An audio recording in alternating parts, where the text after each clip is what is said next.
Hello everyone, I'm the Whiskey Enthusiast. Welcome back to my channel. It is that time of the year, my Whiskey of the Year 2024. What a year has it been for me. Honestly, it's just been crazy, and you guys deserve a massive thank you for all the support, all the comments, all the watches. I visited so many distilleries this year. I've drank so many amazing whiskeys. I visited my first proper whiskey show. I've hosted more tastings at my whiskey club. I hosted a masterclass. I've become a Baromac champion. I did distilling. I did cask filling. I did amazing tasting. It has been a fantastic year. I might have peaked. I might have peaked in 2024. I don't know. Yeah, anyway, I don't know. But I've had some incredible time in my whiskey journey this year. I am so lucky, beyond lucky, to be in this point and to be able to share it with you guys who follow and like and subscribe, and honestly beyond excited and beyond happy with all the support I'm getting.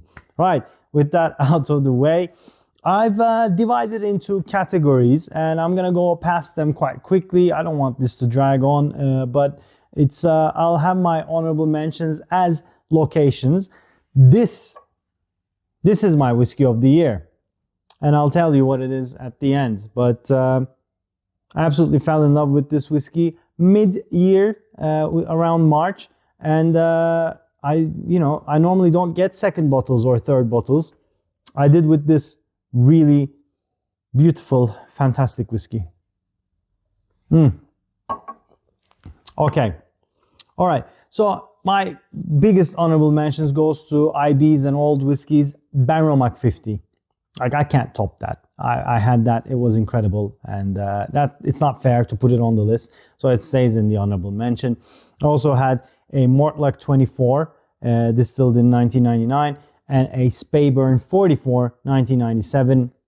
Gordon and MacPhail, both incredible, amazing whiskeys. Honestly, when you get a whiskey like that and you try it, you just want time to stop, and you want to savor it for hours and hours, and you just want more of it. You can't, but you do. So those kinds of whiskeys have no place in this list, but I have to mention them because it was just incredible experiences for me. All right, moving on to world whiskey. I had I put three whiskeys on each category. So Chichibu IPA cask I had in London Whiskey Show. It was really good. Very active IPA cask, fantastic. The Hibiki 17-year-old was also very, very nice. Like, I did a review. I'll put it up there. It was my first. It was just beautiful. Beautiful, silky smooth, fantastic whiskey. And Jack Daniel's single barrel proof, which also I had in the London Whiskey Show.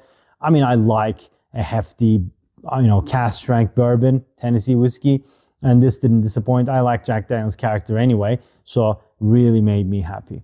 All right, moving on to English whiskey. I put a separate thing apart from the world whiskey to English whiskey, as my wife's English and I go there a lot. So I have a bit more connection with England. So I'm gonna say the Lakes Infinity.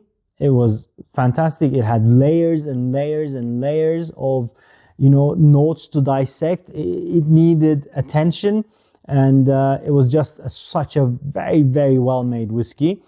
The Cotswolds 9-year-old ex-bourbon single cask, again, has no place in this conversation, but I put it, and it's an honorable mention. It's not my whiskey of the year. My whiskey of the year is Reachable. I'll just put it out there. You can find this. So that was good. And the File Bay IPA cask, another IPA on the short list. Really good. I'll put all the bottles up there. And yeah, it was really good, really fresh, vibrant grapefruit notes with young, English whiskey. So it was very pretty. Okay, I'm gonna start from the Lowlands. So in the Lowlands, my three ones are, and it could be any of these, by the way. So my three ones would be the Lindor's Sherry Cask, the cask of Lindor's Sherry Cask.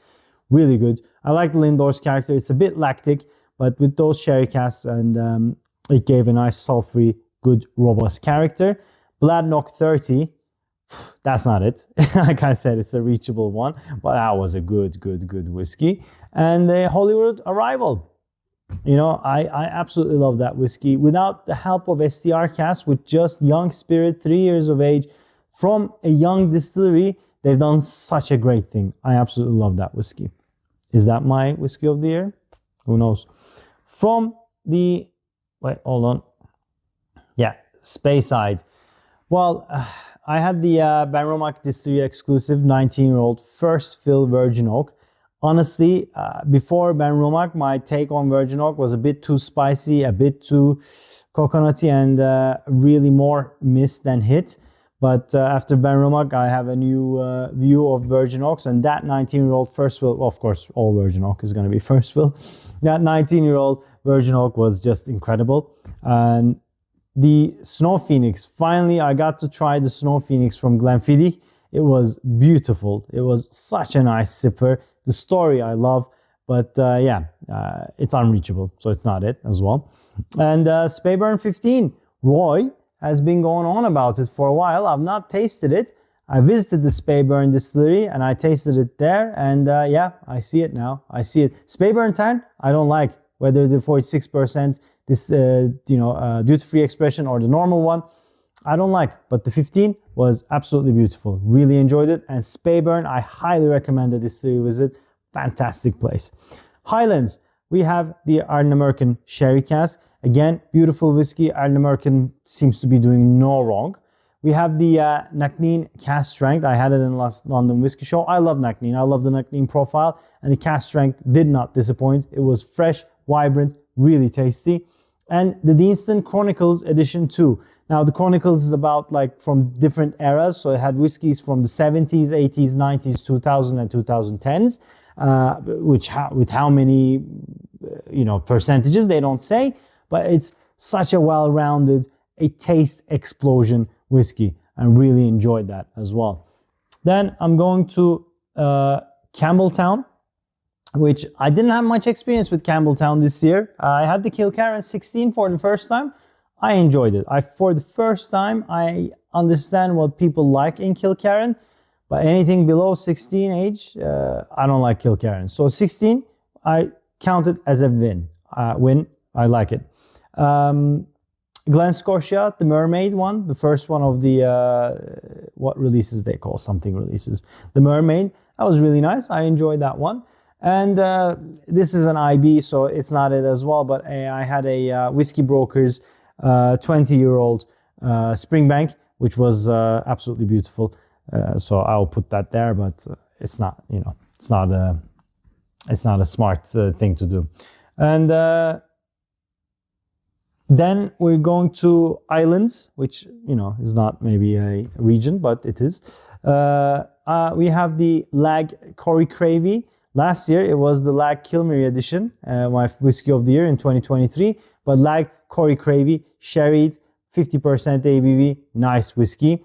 Torreveg Altglen batch strength, the last of the Altglens, and batch strength really helped that Torreveg character. Nice, briny, peaty whiskey. And Rasi Dunkana, again, a sherried, peated island whiskey. Really good. Can't go wrong with that kind of flavor, to be honest. Then Islay, we go to Islay. Ardnahoe, Fish Hill version. I liked all of it. I liked the Ardnahoe 5 inaugural release. I liked the Lock, what was it called? Infinite Lock. That I also like. But the Fish Hill version, complete ex-bourbon, cask strength. Ex-bourbon and heavily peated at cask strength, hard to beat. That was absolutely gorgeous. Then we had the, where is it, Islay? Bruichladdich 18. Wow, what a whiskey. I think everyone raved about it, didn't they? Everyone enjoyed that Bruichladdich 18, and deservedly so. Bruichladdich is a fantastic distillery. They do really, really good stuff, and that 18 was no different. It was gorgeous. And Ardbeg Bizarre-BQ. I was between Kilholm and Sané cask strength and the Bizarre-BQ, but Bizarre-BQ gave me more, enjoyment. It's that classic Ardbeg notes, married with a bit more barbecue notes, and it was just beautiful. I really, really like that whiskey. You still can find it, and it's one of those well done Ardbegs. It looks gimmicky, but it's actually fantastically well done. Right, so we did them all. All right, and now for the big reveal, which is this. And my whiskey of the year 2024 is Iron American Sherry Cask. There you go. This is an absolutely gorgeous whiskey. It's peated, it's sherried in such a nice way. It's so Moorish. On the nose is caramel, burnt sugar, which is also, yeah, caramel, chocolate, peat, brine. Oh, I just want to live in it and just smell it. And on the palate, it's so robust. The same notes continued. The sherry cask used in this is fantastic. The peat level is absolutely spot on. Peat and sherry go well together anyway, but it has that nice Iron American character. It's cherried, it's chocolatey, it's honeyed, it's molasses, it's everything you want out of a peated sherry whiskey. I mean, if you don't like peat, obviously this is not going to appeal to you, but if you do, this is fantastic. I highly recommend it. A new version has released, so please go grab it. I definitely will. And yeah, this is my Whiskey of the Year 2024. So guys, please let me know what you think of this. Did I do a better job than last year with the Lag Kilmarie? You know, people found it a bit surprising, a 3-year-old whiskey, but I think more people will be on board with this one. I absolutely love this whiskey. And let me know what your Whiskey of the Year in 2024. And have you tried any of the ones I said and what you think of those. Other than that, I wish you all a fantastic new year. Here's to 2025. Yeah, I was going to say 24.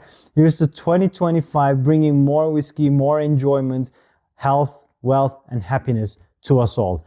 And until then, I'll see you guys on the next one. Cheers.